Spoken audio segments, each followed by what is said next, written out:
John McCain, the chairman of the Armed Services Committee, told Roll Call, quote, "It's a dysfunctional White House. We know nobody who's in charge. Nobody knows who's setting policy." Democratic leaders in the House also weighed in on the issue. They held a press conference this morning. It's about 40 minutes.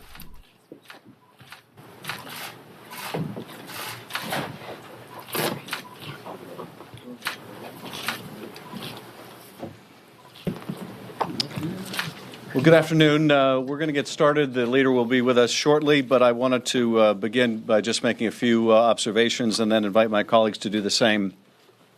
I think there are two aspects to the resignation of Michael Flynn that we ought to keep in mind, two parts of the context of what has happened within the last 24 to 48 hours.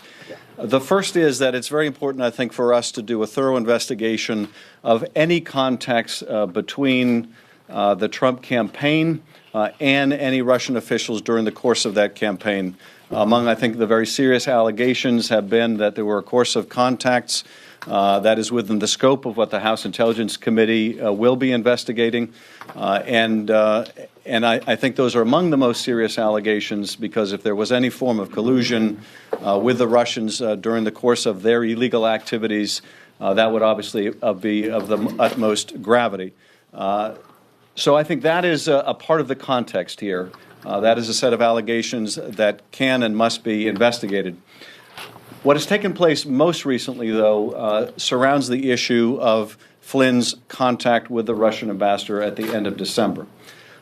And to me, the salient point here is if, in fact, the Justice Department alerted the White House, White House counsel weeks ago that Flynn had lied about his discussions with the Russian ambassador, it is inconceivable to me that the White House counsel would have kept that to himself.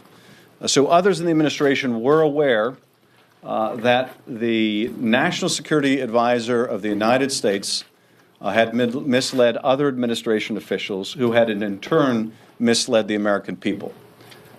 And they were okay with that. The administration was okay with the fact the American people were laboring under the falsehood that they had not discussed the sanctions with the Russians. The resignation of Michael Flynn was brought about not by discovering the falsehood, but by the fact that the falsehood became public. And that ought to be deeply disturbing to everyone, that the White House would have even contemplated tolerating a national security advisor who would lie to them and to the American people through the vice president. This obviously begs a lot of questions about whether those conversations between Flynn and the Russian ambassador were sanctioned by the president himself or others in the administration, whether they were knowing of those conversations, and why those who were knowing did nothing to correct the record when the American people were told otherwise. All of this merits investigation. That investigation, I believe, ought to be done in part through the Intelligence Committee as part of the investigation we're doing now. And I was very disappointed to see the Speaker today unwilling to commit to investigate these communications between Flynn and the Russian ambassador. My feeling is that if the Speaker is not willing to commit to this, he ought to allow the formation of an independent commission and get out of the way, because these questions are far too important to go unanswered. I'm also want to say that I'm pleased to see at least some Republicans stepping forward today to call on the president to speak directly about whether he authorized these communications between Flynn and the ambassador, whether he was aware of these. The president, I think, owes the American people an explanation, and he ought to do that directly and not through dissembling aides. And with that, let me introduce Elijah Cummings, the ranking member on the Government Reform Committee. Let me begin by asking everyone in this room a very simple question. Do you hear that? Do you hear the silence? This is the sound of House Republicans conducting no oversight of President Trump. Zero. That is what it sounds like when they abdicate their duty under the Constitution. We've been asking for months for basic oversight. The president and his advisors and their ties to Russia. But our chairman, Jason Chaffetz, has not lifted one finger. He has not requested a single solitary piece of paper. And think about where we are right now. General Flynn flew to Moscow to have a lavish dinner with President Putin and celebrate the Kremlin-backed media outlet RT. According to our own U.S. intelligence officials, RT is, and I quote, the Kremlin's principal international propaganda outlet, unquote. Flynn now admits that he got paid for that trip, but he refuses to say how much he was paid. He may have violated the Constitution in the process. As a retired officer, he may not, except for foreign emoluments. The Pentagon is investigating this, and we may hear back from them this week. Flynn was secretly communicating with Russian officials at the same time Russia was attacking our democracy. Let me say that again. Flynn was secretly communicating with Russian officials at the same time that Russia was attacking our democracy. Flynn may have violated the Logan Act by discussing the sanctions imposed by the United States in response to Russia's attacks. We have no idea why Flynn was doing all of this and why he was trying desperately to help Russia. And I know he's now resigned, but he's not going to get off that easy. We need some answers to a whole lot of questions. But the obvious questions are, what did the president know and when did he know it? Was the president aware of Flynn's efforts? Did he support them? Last night we learned that the Justice Department warned the White House counsel 3 weeks ago that Flynn secretly talked with the Russians about sanctions and may have lied about it to the vice president. The department warned that the National Security Advisor was at risk of being blackmailed by the Russian government. And that was 3 weeks ago.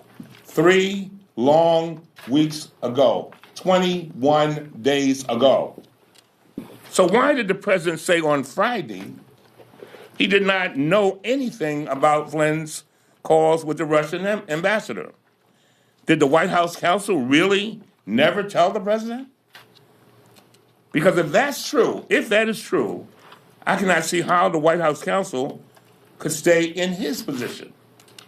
That would be a major national security breach not to inform the president of such a serious charge. Another question, why did Flynn continue to sit in on the most sensitive classified meetings until just 2 days ago? Ladies and gentlemen, something is wrong with that picture. Who at the White House? And I want the press to press these questions. Who at the White House decided to do nothing for 3 weeks as Flynn sat in on meeting after meeting after meeting? Did the president decide to wait? Did counsel decide to wait? Something is wrong here. Madam Leader, just this morning, Flynn tweeted, and this is a quote, "Scapegoat," end of quote. Scapegoat. He basically described himself as a scapegoat. And so I believe we need to hold a public hearing with Flynn to get to the bottom of this. Our committee held 3 or 4 hearings, emergency hearings on Hillary Clinton in a matter of a week or two. And if there was any emergency at this moment in the history of this country, this is the moment. And so we need to get his security and clearance documents. I want to see them. I want to see what he put in those documents to find out if he was honest on those forms. And we need to know how much he got paid to have dinner with Putin. But that is only the beginning. The press has asked us over and over again. I know they asked Mr. Schiff and asked the leader Does it end here? Shouldn't things end here? No, they cannot end here. Ladies and gentlemen, we are in a fight for the soul of our democracy. The question is whether we will clearly understand that this is our watch. And let's be clear. Schiff said it quite eloquently. The Republicans need to join us. This is not a Democratic issue. This is not a Republican issue. It's not an independent issue. This is an American issue for the soul of our democracy. Now it gives me great pleasure to introduce the chairman, the ranking member of the Judiciary Committee, Mr. Conyers. Unless we want to yield to the leader. Oh, I'm sorry. Okay. All right. Our ranking member. Thank you so much. The overdue resignation of General Flynn last evening does not resolve this matter. I want to make that clear because I've been trying to get my chairman of the Judiciary Committee to hold a hearing immediately today, certainly not later than tomorrow. What did President Trump knew, and when did he know it? What did Vladimir Putin know, and when did he knew it? How is it possible that the White House counsel knew this for about 3 whole weeks and did nothing? Now, the American people deserve answers, and they're not receiving them from either the Trump administration or from the Republican Congress. So we will do everything within our power to continue to get to the bottom of this very serious breach in trust and security. We have not heard back from our leadership today, and we've called repeatedly to Chairman Goodlatte about this matter. Now, why is it that the Flynn resignation does not resolve this matter? We need to know and to find out who authorized Flynn to speak to the Russians. We need to know why he lied to the administration and the American people, and why the White House counsel's office sat on this information for 3 weeks. Now, it would surprise me to find out that Flynn was acting on his own. He seems to speak to the President of the United States almost every day. And so we want everyone to know that this is just the beginning of an inquiry, that we're not making accusations. We're just trying to find answers to these very vexing problems. Thank you. Mr. Thompson.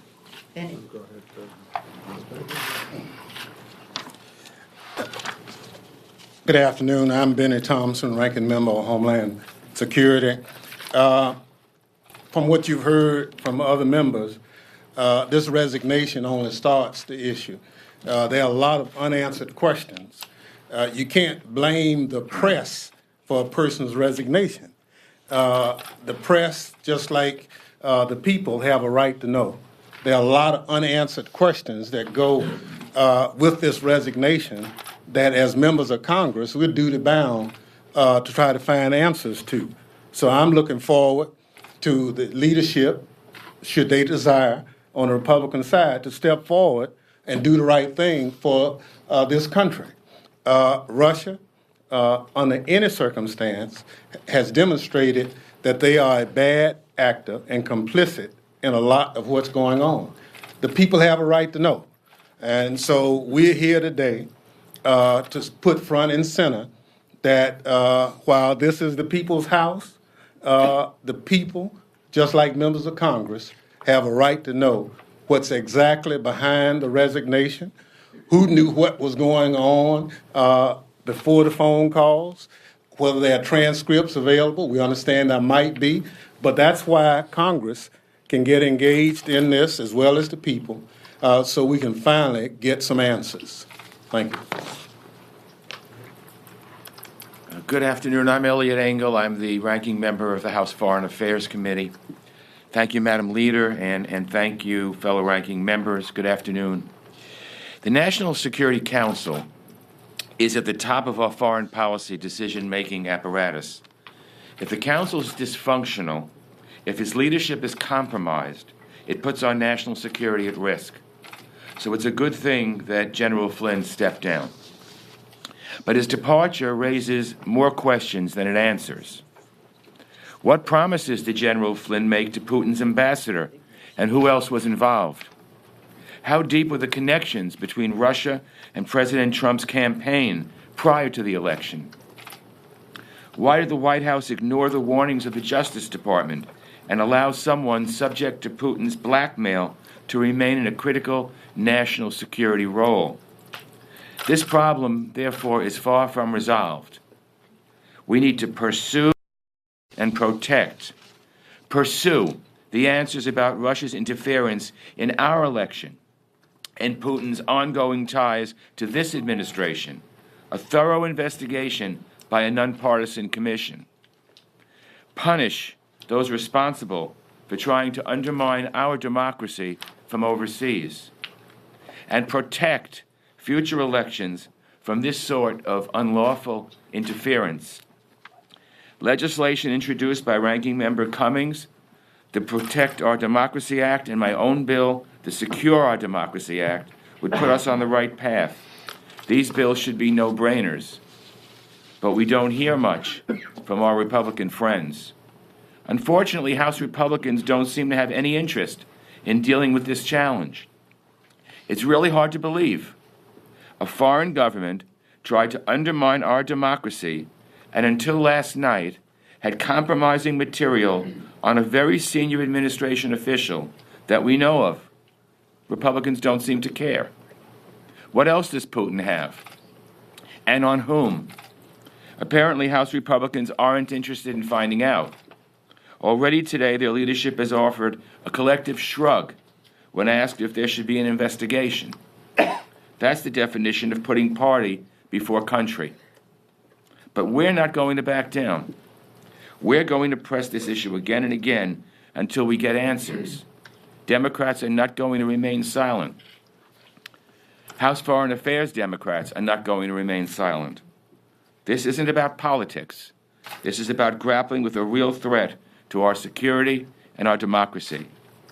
Thank you very much. And now it's my pleasure to introduce Richard Neal, the ranking member of the committee. Thanks. We're about to undertake the most comprehensive tax reform plan that Congress has witnessed since 1986, before the internet was invented. And during the course of the campaign, President Trump noted, and remember, a campaign is about forming a government, and he indicated during the course of that campaign that the American tax system was broken. There's universal agreement on that. He then took it to the next step when he said only he knew how to fix a broken tax system. So we're hopeful that he'll share that information with us as to where the fractures occur. So there's an opportunity to go forward. The last 7 American presidents have released to the American people their tax forms. And they've done it as a standard operating procedure through the course of the campaign and then subsequently during their time as president. It was an annual event. And there was sufficient opportunity then for members of Congress, members of the administration, and the media to sift and sort what those tax forms told us. So in this instance, I think there is, again, an opportunity for all of us to review the president's tax forms to find out just how extensive the overseas investments have been. And it'll then give the American people the chance to see it. He indicated that once the audit was done, that he would release the tax forms. and then pointed out just a few weeks ago through a spokesperson that the American people didn't care about those tax forms. Well, I believe ABC News has indicated that 75% of the American people would like to see the tax forms consistent with what the last 7 American presidents have done. Now it's a pleasure to introduce Leader Pelosi. I thank my colleagues for their leadership and their presentation on this important issue, the national security of the United States. It's really their presentation. I'm here to answer questions if you have any. But I will say this, I didn't know until I heard from our colleague that the tweet of General Flynn today was scapegoat. Scapegoat. You know what a scapegoat is? That means in a community where people want to absolve themselves of guilt, they get a goat and they heap all of the ills onto the goat, and then they run the goat out of town. So the inference to be drawn from his statement is that other people have blame that should be shared in all of this. The good news is that General Flynn is gone because he was totally inappropriate, wrong for the job. But the questions that arise are even bigger. I have a tweet I'm going to make. I'm telling my staff right now. It's not scapegoat. It's Stonewall, and that's exactly what the Republicans in Congress are doing. The Intelligence Committee has said they're not pursuing this. The Judiciary Committee said they're not pursuing this. We don't know what's happening in the Senate. I'm just talking about the House. And again, Mr. Neal, whose importance in this meeting is that we need to see the truth of the President Trump's investments. His committee has the authority, the chairman of the committee in the House or the chairman in the Senate, Chairman Brady or Chairman Hatch, and in addition to that, the Finance Committee and Ways and Means Committee, the Joint Committee on Taxation, the chairman of that committee, Mr. Brady, again, have the authority to ask the the Secretary of the Treasury for the tax returns of anyone in our country if there's reason to know that. They can ask for the president's tax returns, and then by a vote of their committee, they can decide whether they should be released to the public. So there's another stonewalling because they said they can't be caught up in, rummaging. This isn't rummaging. This is truth and consequences.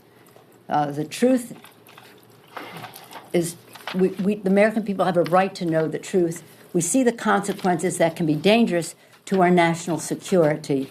We want to know by what authority did General Flynn have these conversations, and who did he report to after that, among the other questions that our colleagues have posed. I'm sure they'll be pleased to answer any questions you may have. Am I doing Nancy? A couple of questions. So Mr. Cummings, as chairman, said today that it's not within your committee's purview. Then the chairman of your committee said that all these conversations between Mr. Flynn and the president are probably covered under executive privilege anyway, so there's nothing to know. So 2 questions. Why do you think that, at least right now, Republican leaders don't want to investigate? And what's the biggest unanswered question you have right now? I don't know why they don't want to investigate. I don't know why. But let me tell you something. I agree with Ranking Member Schiff. It's fine for the Intelligence Committee in the House and in the Senate to look at this. One of my concerns has always been, having headed up the Select Committee, and Schiff was on that committee too, on Benghazi. We saw what happened there. It got into a partisan problem, big problems. And so my position was, it's fine for them to do that, the intelligence committees, but we need to have this commission sort of based on the 9/11 commission, so that they could figure out exactly what happened, have subpoena power. No senators, no congressmen on that commission, but reputable citizens, just like the 9/11 commission, to get recommendations, find out what happened, get recommendations, and make sure it doesn't happen again. I think that's the best way to handle this. But as far as why he won't do it, you have to ask him. But one of the things that I've said in my committee is that if you're going to operate with Hillary Clinton and do what they did to her. I mean, if they heard a rumor about Hillary Clinton, there was a major investigation. And all I'm saying is the things that we are looking at here, you're talking about Russians hacking our election system? I mean, I don't think you can get any bigger than that. But again, you have to ask them. He may have some. I think he talks to the Republicans more. Maybe he can tell you. Our investigation on the Intelligence Committee, by bipartisan agreement, is going to look at any contacts the Russians had with U.S. persons during the course of the presidential campaign. The question that's been raised within the last 48 hours is, will the scope of that investigation now include contacts after the campaign between people like Flynn and the Russian ambassador? I haven't had a chance to discuss that with the chairman. I think it ought to be a natural extension of what we do. If we're going to be looking at Flynn's contacts with the Russians during the campaign, we ought to be looking at the continuation of those contacts after the campaign. But in terms of the executive privilege, that privilege, number one, is not usually something that the Congress invokes. That's invoked by the executive. It's something that the Congress usually challenges.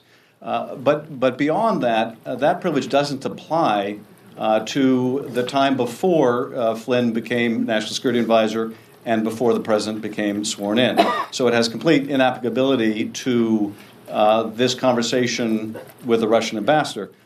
Moreover, even after he became National Security Advisor, if we look at the Benghazi Select Committee, we did interview Susan Rice during the course of that investigation while she was National Security Advisor. So there may or may not be things that the administration asked to be walled off in terms of privilege, but that's not something we should be asserting for them, and it wouldn't at all cover any kind of the communications before he took office.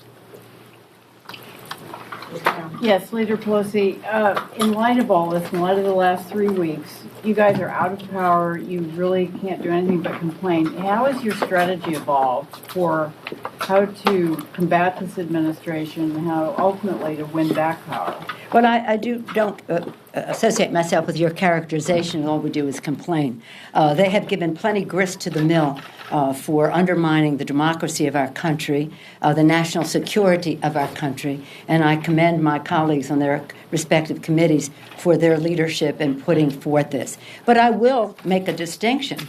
When President Obama was sworn in on January 20th, on the steps of the Capitol, he called for swift, bold action now for jobs and education and all for the 21st century and more. 1 week and 1 day after that, the House passed the Recovery Act. 1 week later, the Senate passed it. And on February 17th, that would be Friday of this week, the administration and Congress worked together for a bill for legislation that created or saved around 4 million jobs. Where is their jobs bill? Where is their jobs bill? They're making a mess on the national security side, but where is what they talked about during the campaign? They were going to create jobs. Where is their jobs bill? Where is their infrastructure bill? We even had seen hide nor hair of any of that. Where is their, they were supposed to notify Congress to begin the process of renegotiating NAFTA. Not a word, not a whimper. And they'll never be able to complete that in the first 100 days because they haven't started the process. So the fact is, we're not here to complain. We're here to make a distinction. I've told President Trump that I worked very closely with President Bush on many things, even though I disagreed with him with the war in Iraq. What could be worse than that? As well as disagreed with his privatizing of Social Security. But we worked on many things, and I can go into them if you want. But the fact is that they have offered nothing. They have put forward nothing to work with them on, and we want to make that distinction. But I heard someone in the press yesterday say, well, what do you expect? They've only been in office 3 weeks. Well, 4 weeks from when President Obama was sworn in, we had a job creating to the tune of millions job out there. He had already signed the Lilly Ledbetter Act, S-chip and other legislation as well. So this is not about complaining. This is about calling for action. And again, on this issue about our national security, which we take an oath of office for, and if Hillary Clinton had won the election, we still need to know what the involvement of the Russians was in disrupting our election. So the question is, why is the FBI not fully investigating the political, personal, and financial ties of Donald Trump to the Russians show us your tax return so we can see what some of that connection might be, and stop flirting with lifting sanctions and condemning the START Treaty and the rest of that, which because you're flirting with Russia, which has a direct impact on the safety of the American people. Any of my colleagues wish to respond to that? Anyone else? Yes, ma'am. This question is for you, Leader Pelosi, and also Ranking Member Schiff. You both are members of the Gang of Eight, so I was wondering if you all were briefed at all with regards to Flynn's call to the ambassador, the Justice Department's recommendation, and the way White House counsel conducted business. We have not yet been briefed on that subject, and we do get periodic briefings if, for example, there are counterintelligence investigations involving U.S. persons. If that comes to the attention of the intelligence community, we do get periodic briefings. I would expect this falls very much in that category, so I would expect that we will get briefed on it. We are going to be requesting that we get any transcripts, any tape recordings of conversations between Flynn and the Russian ambassador. I hope those will be provided to us. Those are not only going to be a necessary part of the investigation, but those are things that I think we ought to get as part of the Gang of Eight. Before they destroy them. Yes, ma'am. Can I ask you, do you think that this investigation into Flynn and the fallout from it could lead to Trump's impeachment down the road? We're not here to talk about that. We're here to talk about accountability to the American people. We're talking about truth and consequences and concerned about lies and danger to the American people. Does anyone? I agree. Is that not that's not a possible consequence, though? I mean, no. This isn't calling for investigation. For calling for an outside, nonpartisan, independent commission, as Eric Swalwell has done, and others have joined him, to call for Mr. Cummings, of course, leading the way on that, to call for an outside independent commission to investigate the Russian connection. Impeachment's about another subject. It's about whether the president has broken the law. That's not what we're talking about here. And the other thing one of my colleagues said it a little bit earlier, we have a duty under the Constitution. Every 2 years, we raise our hands and swear that we're going to uphold the Constitution. And part of our duty is check and balance. And so we're just trying to do our job. And again, I don't want you all to miss this. Don't miss this. This is a fight for the soul of our democracy. I mean, if you really think about it, it is a fight for it. That's what it's about. You know, I don't know if this was said before I came in, but this is the third administration person to resign. Carter Page. I don't even know what Manafort's first name is. Manafort and now Flynn. So if we were not looking into it, you would wonder. You have a heightened responsibility now because this is about transparency. Openness is a characteristic of a democracy. Secrecy is the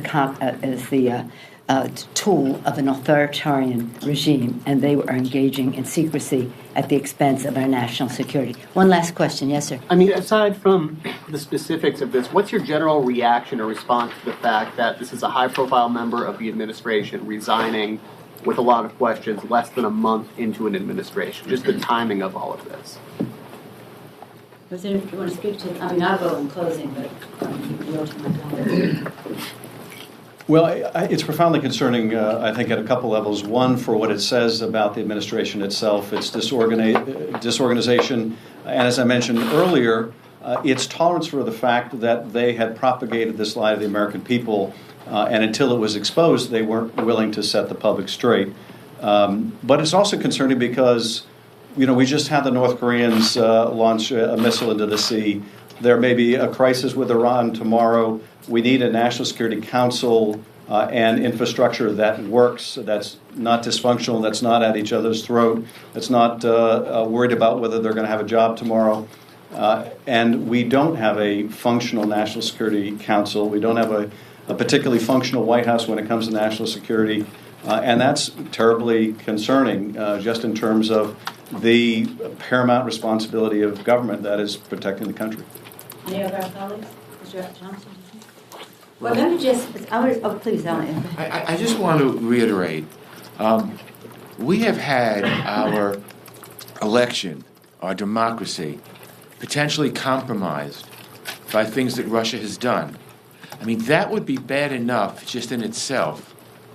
But when you then add that there may very well be collusion between high-ranking officials in this administration with the Russians, I mean, that's just a double whammy. That's something that should scare all of us as Americans who really love our democracy and cherish it. This, to our knowledge, has never happened before.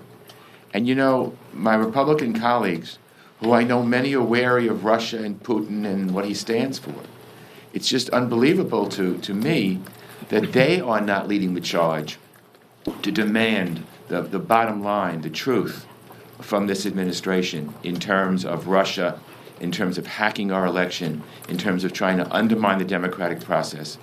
I cannot remember in my lifetime another crisis, and that includes Watergate, that's more serious than this one is right now. I think it's important to note, because most people don't know what the National Security Council is and how important it is.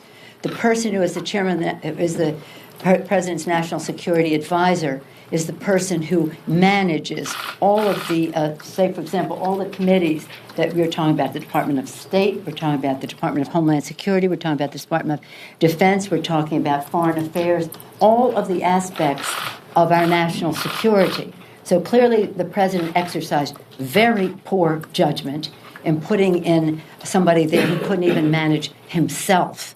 Thank God he is gone. But again, it raises so many questions about the judgment of the President. And I will take it one step further, and my colleagues don't have to associate themselves with this. But my fear is now we will have as a shadow National Security Advisor Bannon, and his national security vision influencing all of the agencies of government that I mentioned, as well as advising the President. So this is deadly serious, what's happening now. And there's a chance to right the course. There, there's a great deal of respect for the Secretary of Defense and the Secretary of Homeland Security. So there's some people there who may be able to right the ship. But right now, this is a raging example of a president who is incompetent, reckless, and strategically incoherent. Thank you all.